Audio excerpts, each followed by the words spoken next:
سلامونه ملګرو د عمران خان حواله سره اخر د عمران خان خزه جمایما خان هم میدان ته راغلی ده او یو ډیر غټ ټویټ کړی دی جمایما خان په خپل ټویټ کې څه ویلي دي ډیر اهم خبرې کړې دي بل مولانا فضل الرحمن صاحب هم حکومت ته قراره جواب ورکړی دی یو ځل بیا آئینی ترمیم نه انکار کړی دی بل حکومت ته آئینی ترمیم د پاره د کومو درو خبرو ضرورت دی در سره هم په دې ویډیو کې شریکوم خو ټول نړۍ د جمایما خان په ټویټ باندې خبره کو عمران خان حواله سره جمایما خان میدان ته راغلی ده او یو ډیر غټ ټویټ یې کړی دی چې بیا ډیر ګڼ تعداد کې دغه ټویټ شیر شوی هم دی جمایما خان په خپل ټویټ کې ویلي دي چې تیر شوي سوروزو داسې د عمران خان صحت حواله سره ډیر خلک ډیر زیات تشویش کې دي او ډیر زیات تشویشناک خبرونه هم راځي او وایي موږ ته هم مختلف ریپورټونه ملو شوي دي چې عمران خان ته په جیل کې اتارټي بجلی هم بنده کړې ده او هغه ته نور هم اجازت نشته چې خپل سیل نه بهر روزي او سیل نه ورته بجلی کټ کړل شوې ده او هغه خپل سیل نه هم بهر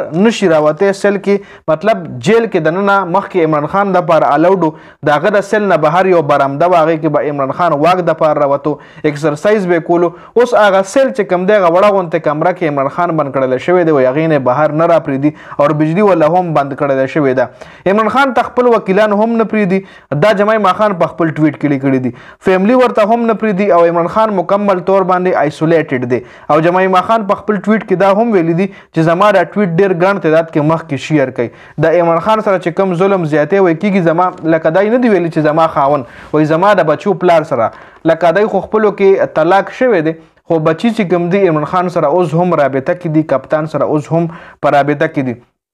بل طرف ته حکومت پی ټی آی ته ویلی وو دا کم درنه چې په 15 اکتوبر باندې چې کم احتجاج بیا پی ټی آی هغه ملتوی کو نو هغه حواله سره حکومت پی ټی آی ته وی چې تاسو دا احتجاج مکوئ او خیر د مونږ به د یو ډاکټر ملاقات عمران خان سره وکړو چې د ډاکټر عاصم ملاقات یادول چې ډاکټر عاصم به مونږ عمران خان سره ملو کو کپتان سره به ملو کو دا د عمران خان ډاکټر نو بیا پی ټی آی خپل احتجاج هم ملتوی کو او دغه ډاکټر عاصم ملاقات هم اون کړل شو ګیټ نه را واپس کړو او حکومت ور سره خپل دوه ډاکټران عمران خان سره ملاو کړ چې دا غي پر راپورټ باندې پی ټی آی خپل یقین نه کوي ای بو چې دا راپورټ د حکومت په خله باندې دغه ډاکټرانو تیار کړی دی بل طرف ته حکومت آئینی ترمیم د لپاره اجلاس هم راغوسته دي چې آئینی ترمیم به څنګه کو بلاول هم ویلو چې آئینی ترمیم به موږ ضرور کوو نو په 17 اکتوبر حکومت اجلاس راغوسته دي او په 18 اکتوبر د قومي اسمبلی اجلاس ته چې په دغه اجلاس کې به آئینی ترمیم پاس کولو کوشش هم کیږي جی حکومت سره درې آپشنز دي د آئینی ترمیم د لپاره یو آپشن خو ور سره دار چې مولانا صاحب رضا کی د مولانا صاحب سیټونه هم ځان سره کی